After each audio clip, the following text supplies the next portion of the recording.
Assalamualaikum warahmatullahi wabarakatuh. Yang terhormat Ibu Maftuha MPDI selaku dosen pengampu mata kuliah pembelajaran SKI serta teman-teman yang berbahagia. Kami dari kelompok 4 yang beranggotakan saya Ginatul Khairah, yang kedua Nafila Hilya Azahro, yang ketiga Rodiah Nur Amin, yang keempat Wanda Rahma Aulia akan mempresentasikan hasil kerja kelompok kami yang berjudul Indikator dan Materi Pembelajaran SKI. Baik, selanjutnya adalah penyampaian materi. Saya Ginatul Khairah akan menjelaskan materi yang pertama, pengertian indikator. Indikator merupakan penanda pencapaian kompetensi dasar yang ditandai oleh perubahan perilaku yang dapat diukur yang mencakup sikap, pengetahuan, dan keterampilan. Fungsi indikator ada 4. Yang pertama, pedoman dalam mengembangkan materi pembelajaran. Yang kedua, pedoman dalam mendesain kegiatan pembelajaran. Yang ketiga, pedoman dalam mengembangkan bahan ajar. Dan yang keempat, pedoman dalam merancang dan melaksanakan penilaian hasil belajar. Pembahasan yang kedua yaitu rumusan dan pengembangan indikator mata pelajaran SKI. Sebelum merumuskan indikator, kita perlu mempertimbangkan beberapa hal. Yang pertama yaitu tuntutan kompetensi yang dapat dilihat melalui kata kerja yang digunakan dalam KD. 2. Karakteristik mata pelajaran, peserta didik, dan juga sekolah. 3. Kompetensi dan kebutuhan peserta didik, masyarakat, dan juga lingkungannya. Indikator ini dirumuskan dalam bentuk kalimat dengan menggunakan kata kerja operasional, yang berarti sebuah aktivitas yang dilakukan peserta didik guna menunjukkan kompetensinya. Rumusan indikator mencakup dua hal, yang pertama tingkat pencapaian kompetensi dan yang kedua materi ajar yang menjadi pencapaian. Berikut merupakan salah satu cara langkah mudah membuat rumusan indikator. Yang pertama, pahami rumusan kompetensi dasar. Yang kedua, uraikan redaksi kompetensi dasar tersebut ke dalam komponennya. Yang ketiga, dibuat spektrum kemampuan sesuai komponen. Yang keempat, susun indikator pencapaian kompetensi dan langkah guru untuk mengetahui pencapaian tersebut. Yang kelima, penggunaan indikator dalam proses pembelajaran. Dan yang terakhir, jaga konsistensi capaian kompetensi, bukan capaian angka. Selanjutnya yaitu pengembangan indikator pembelajaran SKI. Yang pertama, guru bisa mengidentifikasi kata-kata operasional untuk mengisi indikator yang sesuai dengan karakteristik peserta didik, kebutuhan daerah, dan kondisi satuan pendidikan masing-masing. Setelah indikator kompetensi dari kompetensi dasar yang akan diajarkan telah diidentifikasi, selanjutnya dikembangkan dalam kalimat indikator yang merupakan karakteristik kompetensi dasar. Contohnya sebagai berikut. Standar kompetensi, memahami perkembangan Islam pada masa modern atau masa kebangkitan. Baik, selanjutnya saya Rodiah Nur Amin, absen 18, NIM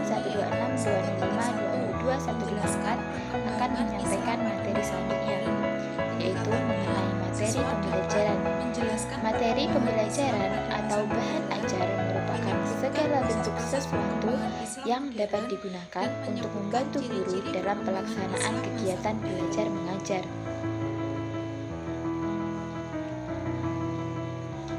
Selanjutnya adalah prinsip dalam pemilihan materi pembelajaran. Ada beberapa prinsip yang harus diperhatikan dalam pemilihan dan pengembangan materi ajar menurut Gofur. Yang pertama adalah prinsip relevansi.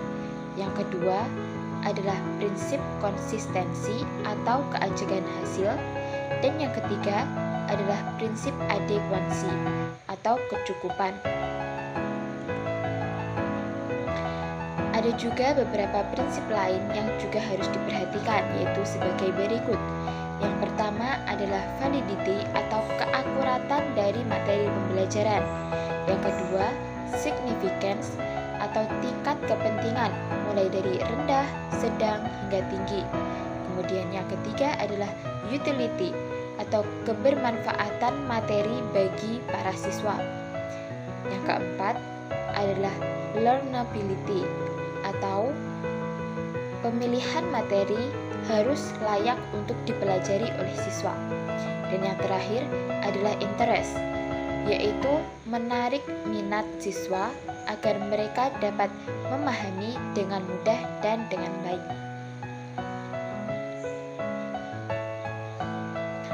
Selanjutnya adalah langkah-langkah pemilihan materi pembelajaran. Kita dapat mengikuti beberapa langkah-langkah pemilihan atau pengembangan materi ajar, meliputi yang pertama adalah mengidentifikasi aspek-aspek yang terdapat dalam SK dan KD yang menjadi acuan atau rujukan pengembangan materi pembelajaran. Yang kedua, mengidentifikasi jenis-jenis pembelajaran. Yang ketiga, memilih materi pembelajaran yang sesuai atau relevan dengan SK dan KD yang telah teridentifikasi. Yang keempat, memilih sumber materi pembelajaran dan selanjutnya mengemas materi pembelajaran tersebut.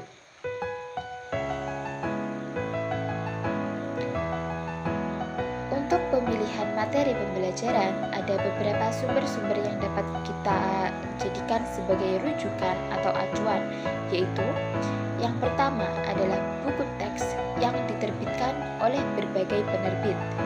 Yang kedua, laporan hasil penelitian yang diterbitkan lembaga penelitian. Yang ketiga, buku modul sejarah kebudayaan Islam untuk PGMI. Yang keempat, jurnal penerbitan hasil penelitian dan pemikiran ilmiah. Yang kelima, sejarawan kebudayaan Islam. Yang keenam, buku kurikulum. Yang ketujuh, terbitan berkala seperti harian, mingguan, dan bulanan. Yang kedelapan, situs-situs internet. Yang kesembilan, media multimedia seperti TV, video, VCD, kaset, audio, dan lain sebagainya. Yang ke-10 adalah lingkungan, seperti halnya lingkungan alam, lingkungan sosial, lingkungan industri, dan sebagainya. Dan yang terakhir dapat berasal dari narasumber, yaitu masyarakat.